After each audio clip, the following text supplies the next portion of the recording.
Something that we all have a tendency to do is float in life. And what I mean by that is like a feather in the wind. We just go wherever the wind takes us. And sometimes we even get praise for floating. Oh, you're so easygoing. You're so agreeable. You're so relaxed. You're so chilled. You're so go with the flow. That you don't have a lot of demands. Things don't seem to bother you. And really, for a lot of people, what's going on is they're not practicing being assertive because it's easier to bite your tongue, to keep quiet, to go with the flow, to people please, than to assert what you want. And one of the things I noticed that comes up in my life coaching sessions is I have clients that will take that mindset and apply it to a lot of areas in their life. And I would call it a form of settling.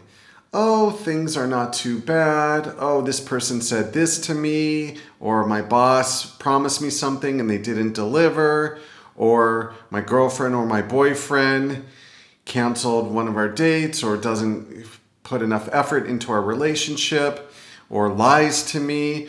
And if we allow this type of behavior or we tolerate this in our lives, sort of like this mediocrity and settling for, oh, it's okay, it's not that bad.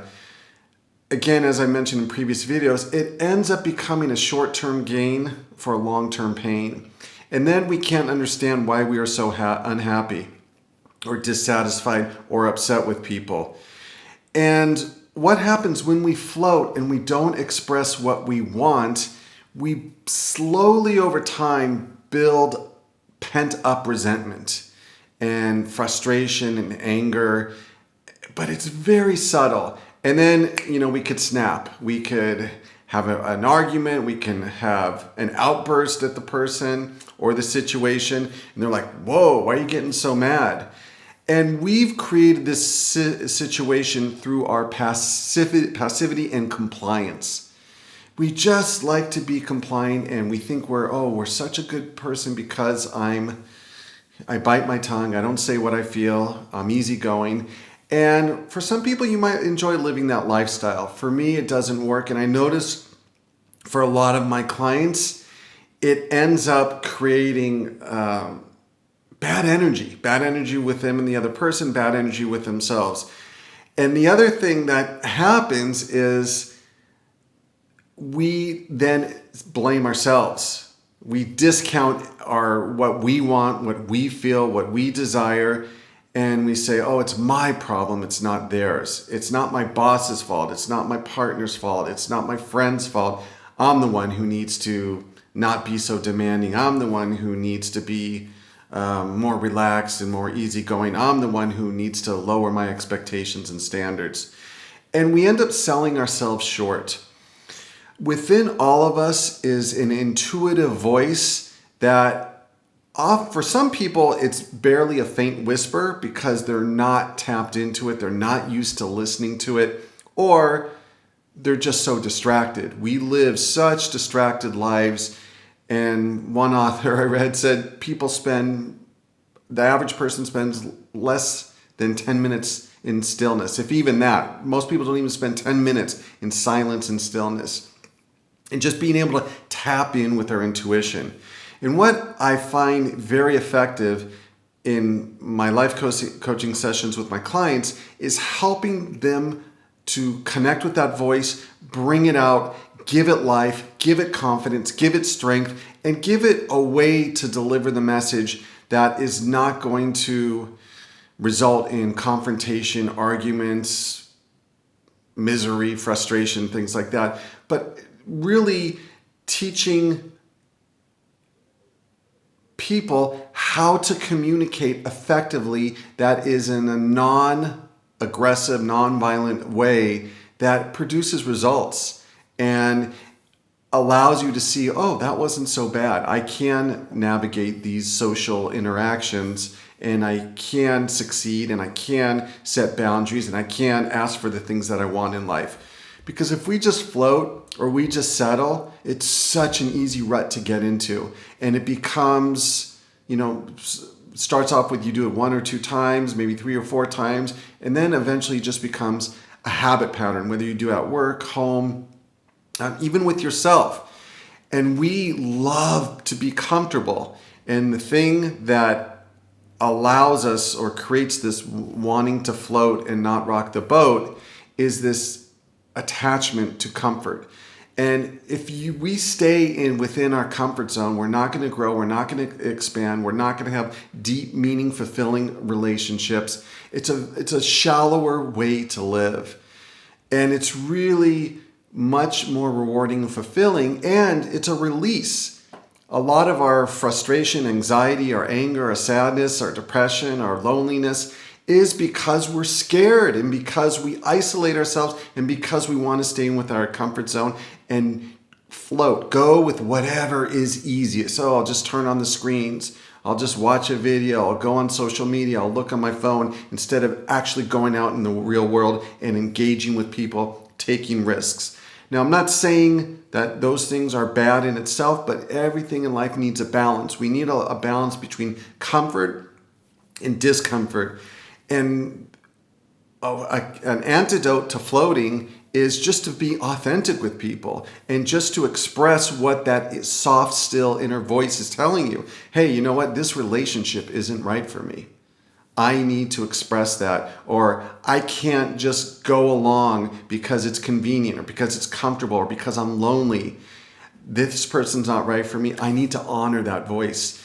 And that's what really empowers us, is to be able to consistently live from that place of wisdom and trust and confidence that that soft, still inner voice is our guide, and that we have the courage to follow where it is leading us. And then we don't settle in life.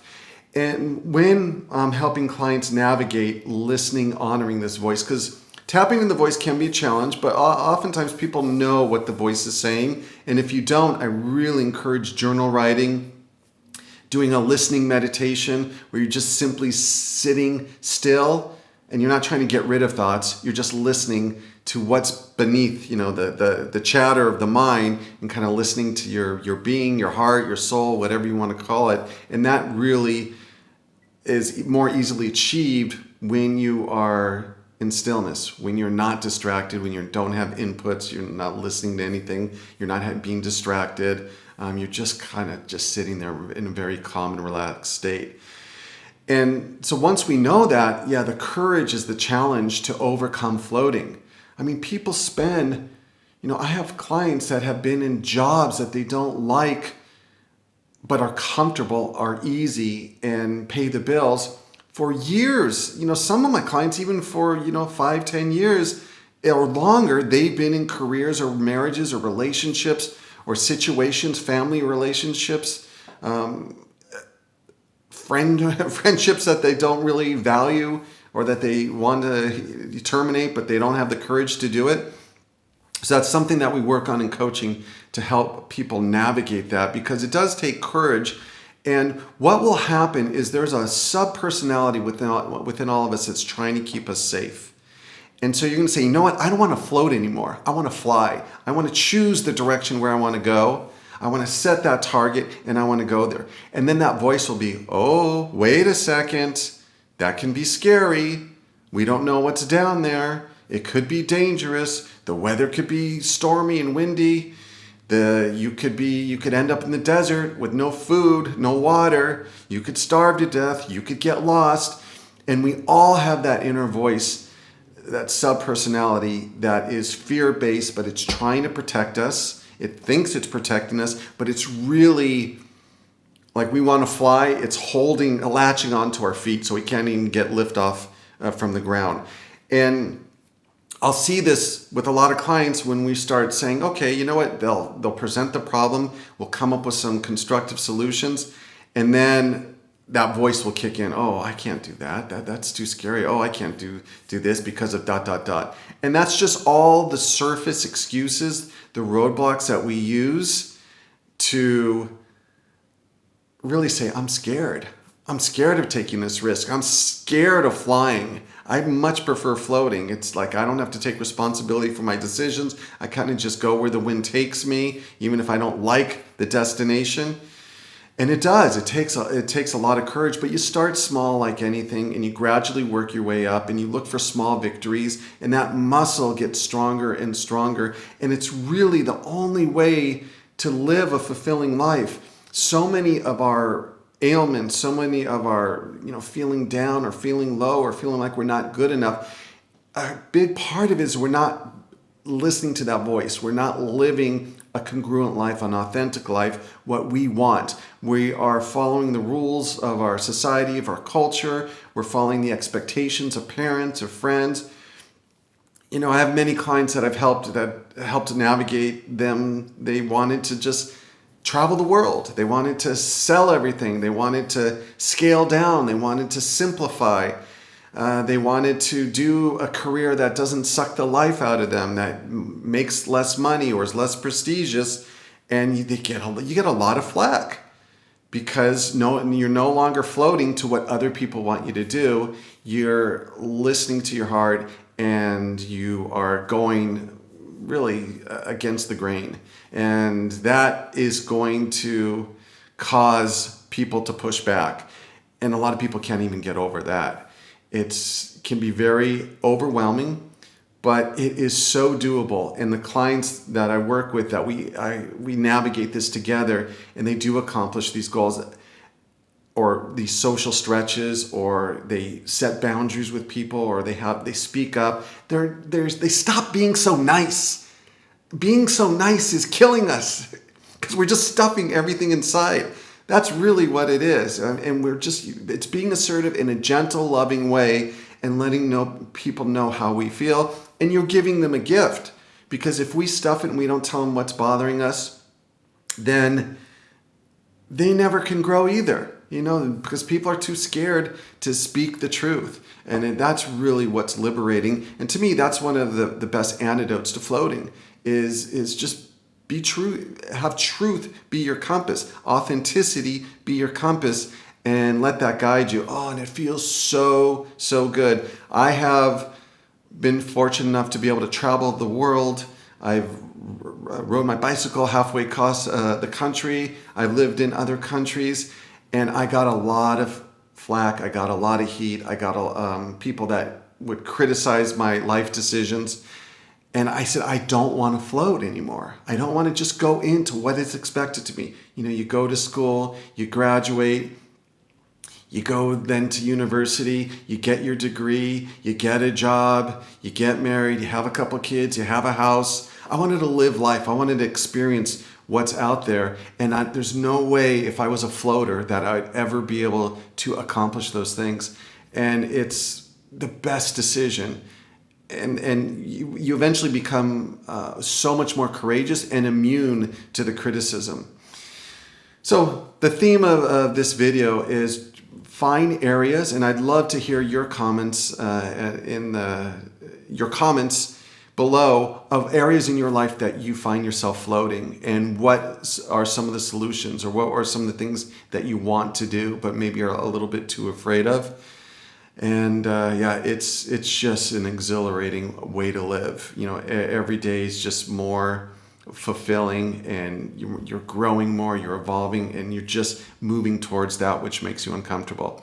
Thanks for tuning in. If you did like this video, please hit the like button. It really helps. And if you are not a subscriber and you enjoy this type of content, please subscribe.